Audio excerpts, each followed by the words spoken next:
ভাবতে হবে। কি ভাববি? এই পাঁচশের খাবারের হাত থেকে বাঁচার উপায়। ভাব ভাব, আমাদের এই খাদ্য সংকট থেকে বাঁচা। আসলে পেট খালি থাকলে আমার মাথা কাজ করে না।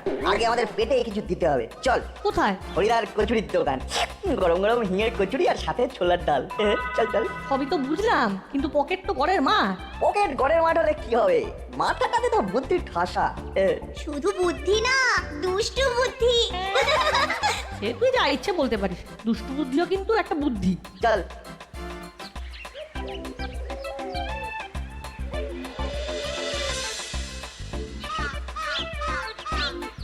ওইটা এসে গেলাম তোমার হাতের কচুরি খেতে। সকাল থেকে এই মনটা খালি কচুরি কচুরি করছিল, তাই ঘুম ভেঙে যেতেই তোমার কাছে চলে এলাম। তোমার হাতের কচুরি করে আমাদের মন চুরি।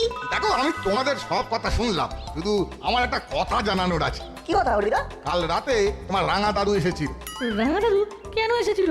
ওই বলতে তোমাদের যেন কচুরি না দিই। আচ্ছা, আমাদের কচুরি না দিলে তোমার চলবে কি করে বলো হরিদা? তোমাদের পরিবর্তে রাঙা দাদু তো খাচ্ছেন, তোমরা তো মোটে 4টে করে খাও, 3 4 12টা মোটে, আর উনি তো 16টা দিয়ে শুরু করেন। সুতরাং বুঝতেই পারছো। বুঝলাম। চল বলটু।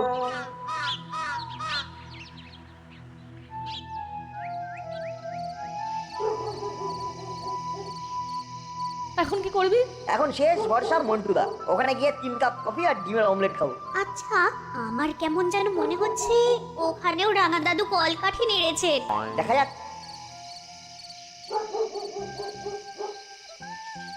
মন্টুদা চলে এলাম। তা এসে কি লাভ? হ্যাঁ, তোদের তো চা কফি অমলেট দিতে পারবো না। আমার মানা আছে। কে মানা করলো তোমায় মন্টুদা? রাঙা দাদু কাল রাতে রাঙা দাদু এসে আমাকে বলে গেছে তোদের যেন চা কফি অমলেট কিচ্ছুটি না দেওয়া হয়। বিনিময়ে ওই দুবেলা 4 কাপ কফি আর 4টে ডবল ডিমের অমলেট নিয়ে যাবেন। বুঝে গেছি মন্টুদা, আর পরিষ্কার করে কিচ্ছু বলতে হবে না। চল। দেখলি নাট বল্টু, আমি কি বলেছিলাম? সেটা আমার মাথাতেও ছিল রে চিমটি, আমাদের খাবারের পকেট জায়গাগুলোকে ঘেঁটে দিল। তাহলে শোন, এই অবস্থা থেকে আমাদের বেরোতে হবে। কি করে?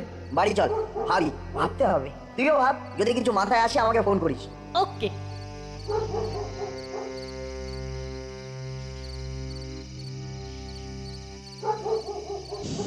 কি আশ্চর্য ব্যাপার, সবাই সবকিছু খাচ্ছে, শুধু আমাদের খাবার বেলায় স্বাস্থ্য খারাপের ভয় দেখানো হচ্ছে। সব ওয়াজ করছি, সময় আসবে।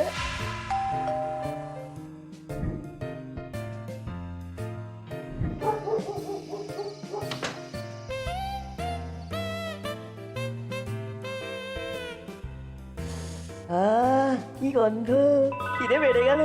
ওই সব হাবিজাবি খাবার তোমার জন্য নয়, তুমি একদম ছোক করবে না। হাত পা ধুয়ে ঘরে যাও, তোমার খাবার আসছে। কি খাবার? পরশু থেকে প্রতি রাতে যা খাচ্ছ তাই খাবে।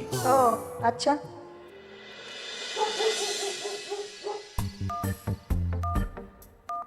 হ্যালো নাট, একটা আইডিয়া এসেছে মাথায়। বল। দাঁড়া, বল্টুকে কনফারেন্সে নি। হ্যালো, বল। কিন্তু মাথায় একটা আইডিয়া এসেছে, শোন।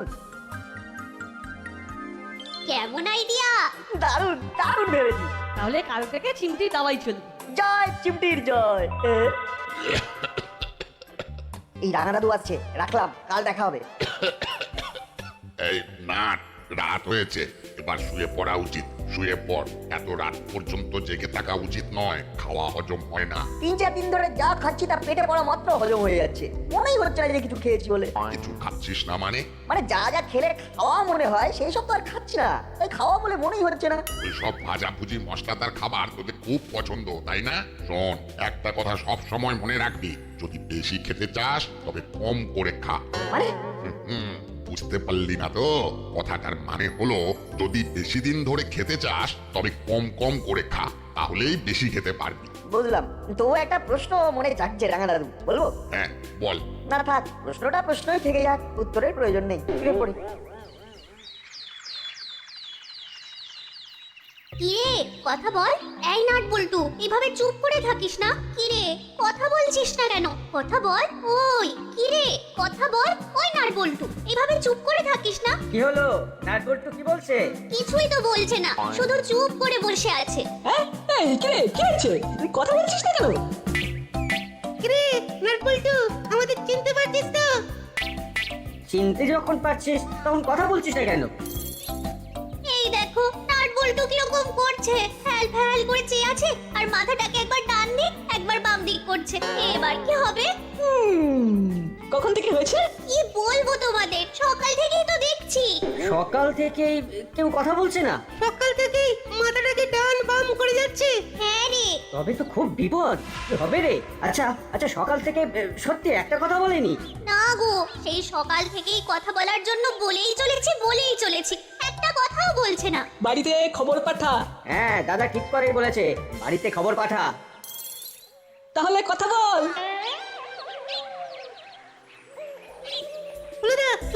ওই দেখো দাদু আর কর্মকর্তা আঙ্কেল। যা ডেকে নিয়ে আয়। এটা ঠিক আমরা ম্যানেজ করতে পারবো না। দাদু আর কর্মকর্তা আঙ্কেল ঠিক পারবে ওদের মুখ থেকে কথা বার করতে। দাদু দাদু, কে কি হয়েছে? কি সমস্যা? নাটবল্টু কথা বলছে না। কথা বলছে না মানে?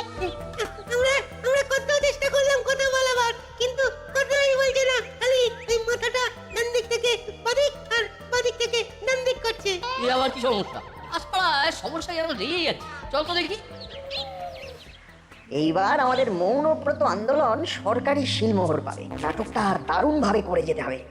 নাট যেভাবে চলবে আমিও ঠিক সেভাবেই চলবো। আমাদের ওয়েভলেন্থ হেভি মেলে। কিরে নাট বল্টু, তোরা নাকি কথা বলছিস না? কেন? কিরে আকাশের দিকে তাকাচ্ছিস কেন? ওরা এমন ভাবে আকাশের দিকে তাকাচ্ছে যেন মনে হচ্ছে আকাশ থেকে দৈববাণী হবে। কি হয়েছে কি? এই কি হলো? ওই কোথায় যাচ্ছিস? ব্যাবলাই ধর ধর ওদের ধর। নাট বল্টু, কোথাও যাস না, থাম ভাই। কি হলো বলতো? আমি তো মাথা মুন্ডু কিছুই বুঝতে পারছি না। আমরাও না। এ তো মারাত্মক সমস্যা। দুটো জন্মনে বাচ্চা মুখ গোমরা করে বসে আছে আর আকাশ দেখছে, কি মুশকিল। হ্যাঁ রে চিমটি, ওরা কোথায় যেতে পারে বলতো? কি জানি কর্মকর্তা আঙ্কেল, ওদের মতি গতি তো ঠিক সুবিধে ঠেকছে না। চল ওদের বাড়িতে খবর দিই। একদম না, আন্টি শরীর ভালো নয়, তার উপরে ওদের ঘরে রাঙা দাদু, উনি বয়স্ক, চিন্তা করবেন। বরং আমরা ওদের ধরে বেঁধে বুঝিয়ে সুজিয়ে নিয়ে আসি। এই দিকটা তো ভেবে দেখিনি। তুই ঠিকই বলেছিস চিমটি। চল, এটা বড়বাবুকেই সমাধান করতে হবে।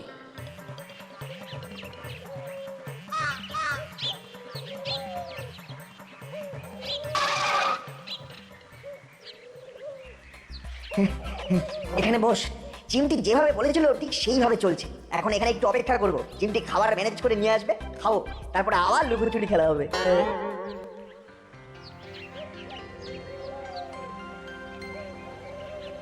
কি বলছেন? নাট বল্টু কথা বলছে না। না, আমরা কত করে চেষ্টা করলাম, কিছুতেই ওদের কথা বলাতে পারলাম না। আকাশের দিকে তাকাচ্ছে কেন কেন কেন? আকাশের দিকে তাকাচ্ছে কেন? যেন মনে হচ্ছে আকাশ থেকে দৈববাণী হবে আর প্রশ্নের উত্তরগুলো দিয়ে দেবে। তোরা কি বলছিস?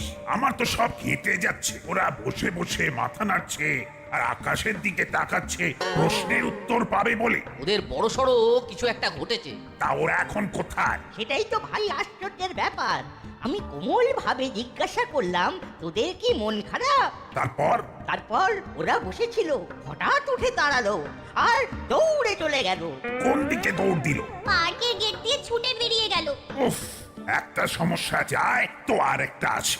তাহলে একবার বাড়িতে ফোন করে দেখি। না মামা, বাড়িতে ফোন করাটা ঠিক হবে না। ধরো যদি বাড়িতে না থাকে তাহলে তো আন্টি খুব চিন্তায় পড়ে যাবে।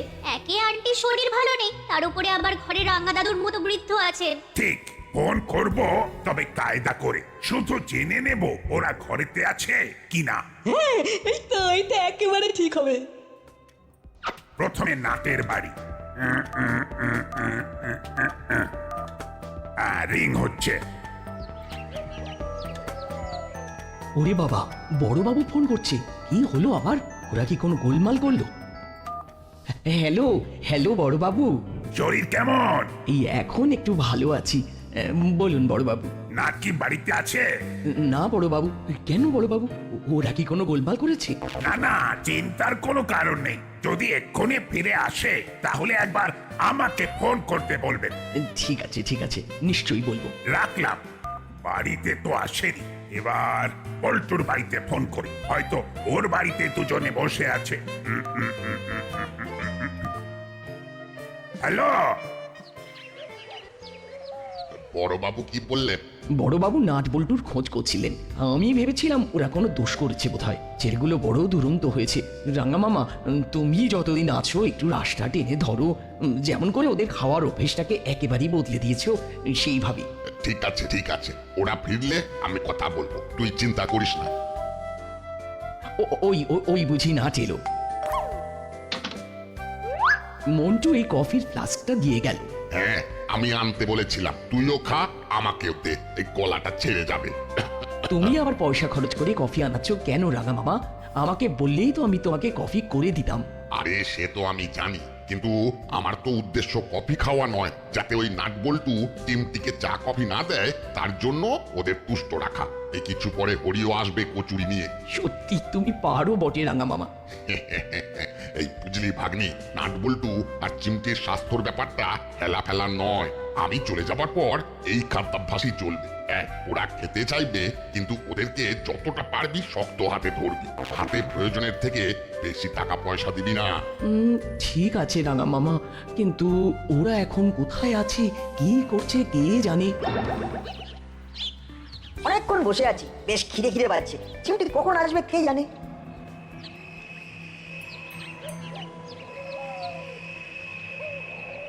বুঝলি না, আমরা নিজেদের ফাঁদে নিজেরাই জড়িয়ে গেলাম মনে হচ্ছে। না রে, এতেই হবে আমাদের কিস্তিমার। ভালো কিছু পেতে গেলে একটু তো ধৈর্য ধরতে হবে। কি করবি, বেশ বেলা হলো কিন্তু।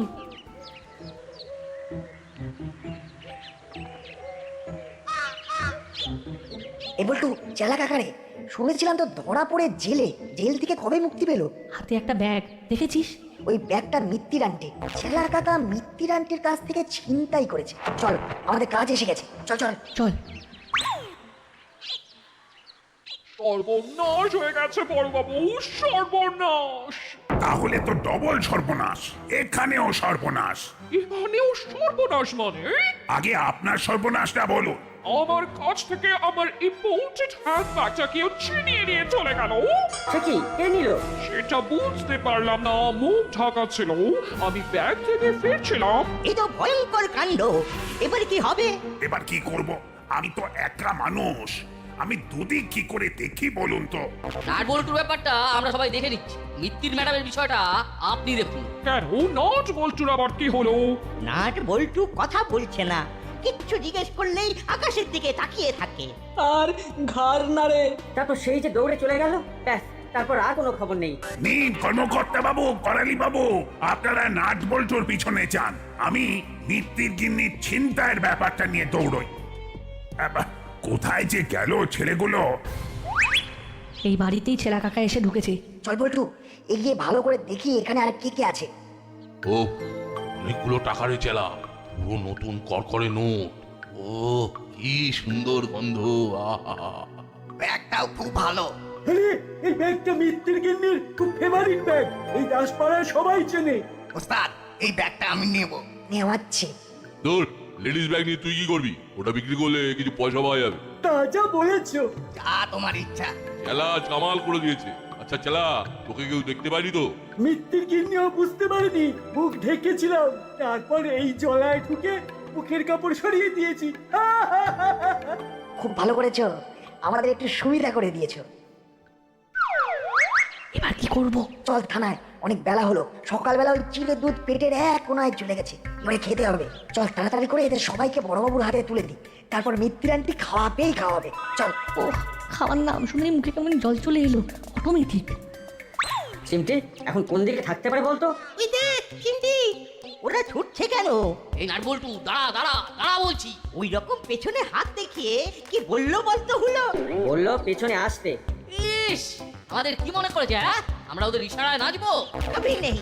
এই তো নাটবল্টুর উপরে করালি দাদু আর কর্মকর্তা আঙ্কেল রেগে আগুন তেলে বেগুন হয়ে আছেন। আমরা আর ছুটতে পারবো না, ওদের ব্যাপার ওরা বুঝুক। ঠিক, একদম ঠিক। চল বড় বাবুর কাছে গিয়ে যা হয়েছে সব বলি। কত বড় অর্ডার দিবি? হ্যাঁ, আমাদের পিছন পিছন আসতে বললো। নাট বল্টু নিশ্চয়ই কিছু পেয়েছে। আমার মনে হয় ওরা মামার কাছেই যাচ্ছে।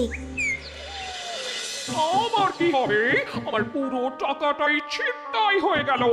দেখছি কি করা যায়। মুড়িলাল আর ওর দলবল তো এখান থেকে পাত্তারি দিয়েছে। তাহলে এখন নতুন কেউ এসেছে যেটা আপনাদের কাছে খবর নেই।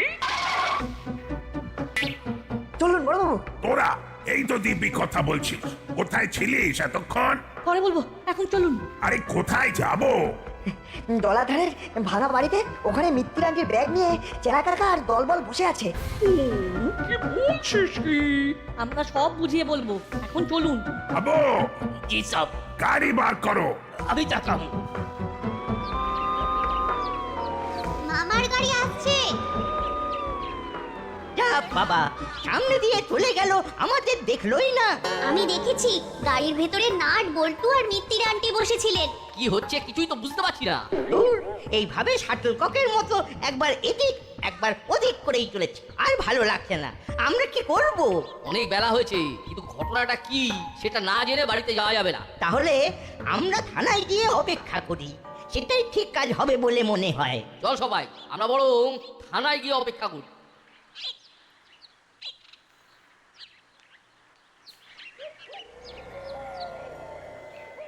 আজ আর বাইরে কোথাও গিয়ে কাজ নেই। কুপি দারোগা বাইরে আমাদের খ্যাপার মতো খুঁজে যাচ্ছে। আজ আর কোথাও যাবো না। রাতে কিন্তু বেরিয়ে যাবো, কিছুদিন অন্য শহরে গা ঢাকা দেবো, তারপর আবার একদিন হুট করে এসে হুট করে কিছু একটা বড় দাও মেরে আবার গা ঢাকা দেবো। তারপর আবার আসবো। কে এলো? দরজা খোল, নয়তো দরজা ভাঙতে হবে। কিরে, কুপি দারোগা খবর পেলো কিভাবে? দরজাটা খুলবি না ভাঙবো? ভেঙেই ফেলুন বড়বাবু। হাবিলদার নাও, ধাক্কা মারো। नाउ नाउ हवलदार भाई, আমিও ধক্কা মারने के लिए रेडी है। ओ लगाओ धक्का। है सो मारो, है सो। ওরে বাবা রে, ওরে বাবা। আমার আমার মাথাটা বোধহয় ফেটেই গেল। ওই তো আমার ইম্পোর্টেড ব্যাগ। ও